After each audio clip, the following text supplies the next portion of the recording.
Hi, it's Susan Donovan. Um, well, let me just get myself on screen here for a second.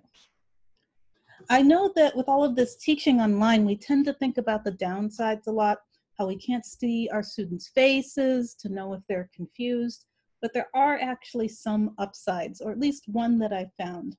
And that's that I'm finally using rubrics to grade my math exams. Let me show you what I mean. So we're going to take a look at a question that I created in Blackboard. And the question is to consider a set of matrices. There are 4 matrices, and it asks, is the span of this set of matrices equal to all of the 2 by 2 matrices, the vector space of all 2 by 2 matrices? And it's a bit of a tricky question because even though there are 4 matrices in the set and they all look rather different from each other, they don't actually span the set of 2 by 2 matrices. The dimension for these is only 3.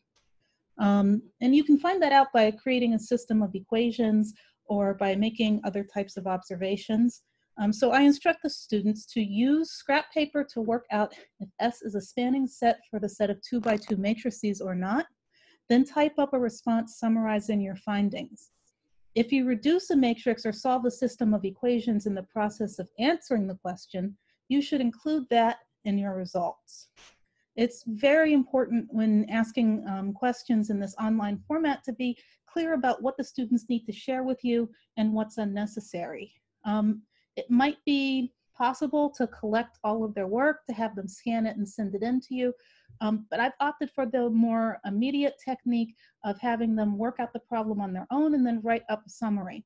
And that's something that I had to practice with my students before we actually did it during the test, but it actually went really rather well. So onto the rubric. So after you create a question, you'll see this area down here that says add rubric. And you can create a new rubric or select from one that you've used before. Let's take a look at the rubric that I used for this question.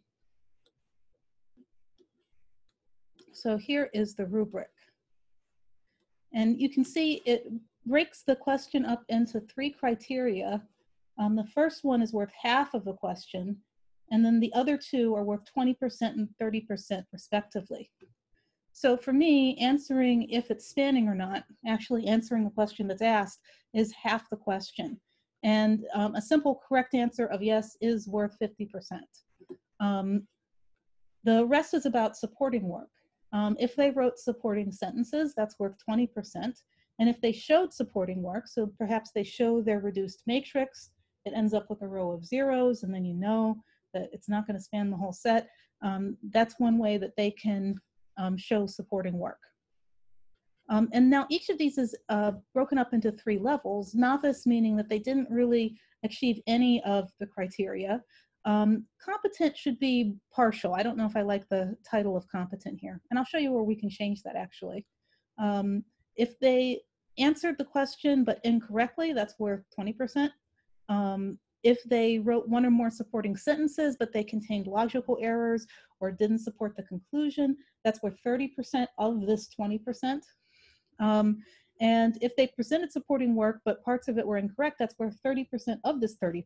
And the nice thing is that when it's time for you to grade, you just click on, whatever the student did, and Blackboard will prorate the value of the problem accordingly. So you're not sitting there thinking about, do I take off 2 points for this or 1 point for that? And your grading is much more consistent that way. And of course, if you want to, there's always a space where you can enter comments and explain why you've chosen not to follow the rubric if the student gives an answer that's a little bit out of the boxes.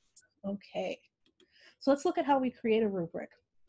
After you've created your open response question, and this is generally available in open response questions and essay questions, you won't see this here because you won't have made a rubric yet. So you'll say, create new rubric. And what you'll be given is a rubric that would be pretty good for an English essay because it has formatting, organization, and grammar as its 3 weighted categories. But we can change these to things that are more relevant to math. So we can edit this row.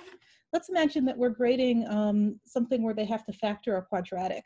So we could say correctly factored.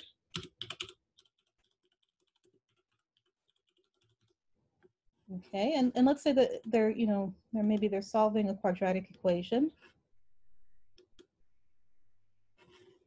And so they need to, you know, fill something out. So correctly factored is 33%. Let's go with complete solution set.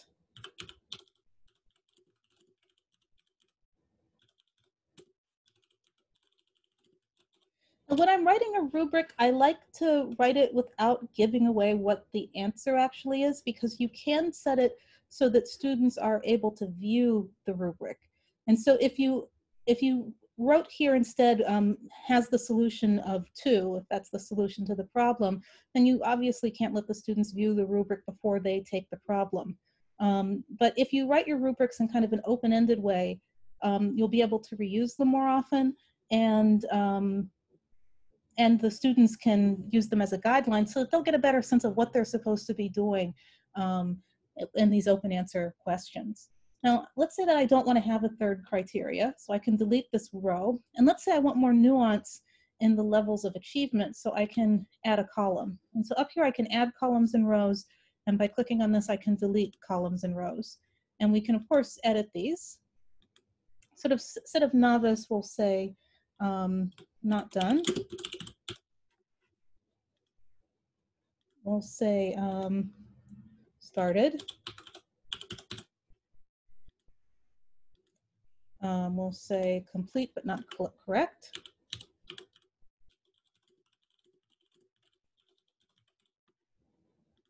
And we'll say complete and correct.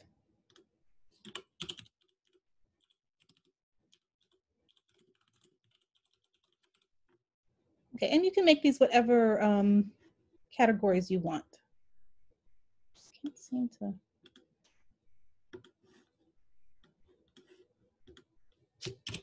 Okay, there we go.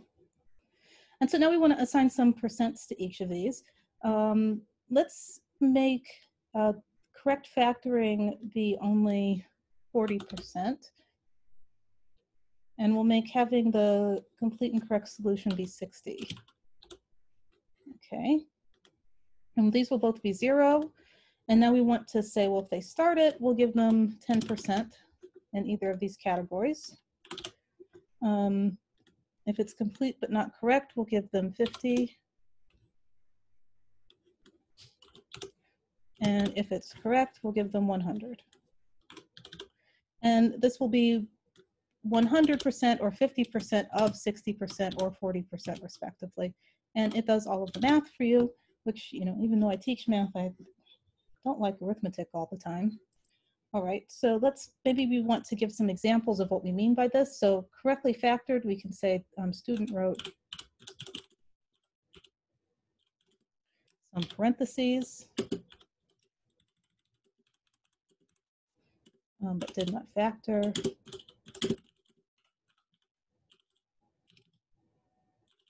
Indicating that they knew they needed to factor, but not what to do.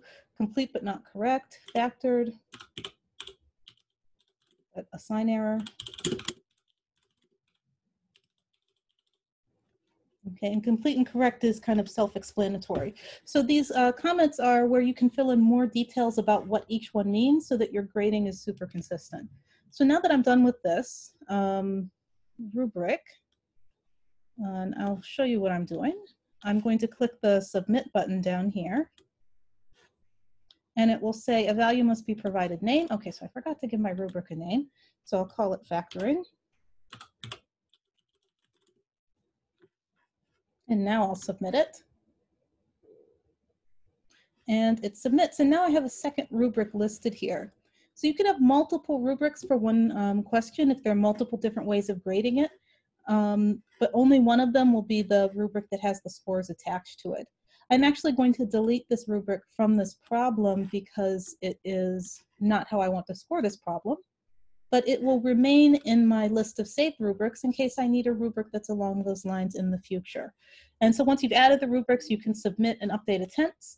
Sometimes there are warnings that pop up when you're using rubrics. It has a few kind of slightly bumpy issues in it, but bear with it. Once you see the rubric is displayed in your question, it's definitely going to appear when you get around to grading it.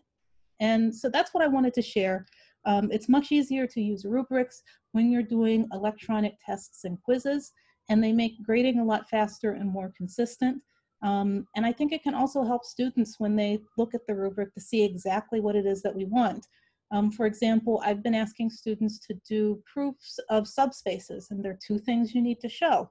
You need to show the zero vector is in that subspace, and you also need to show that a constant times a vector plus another vector is in the subspace. And so I have a rubric that has those two things listed, and has some different ways that they could turn out listed.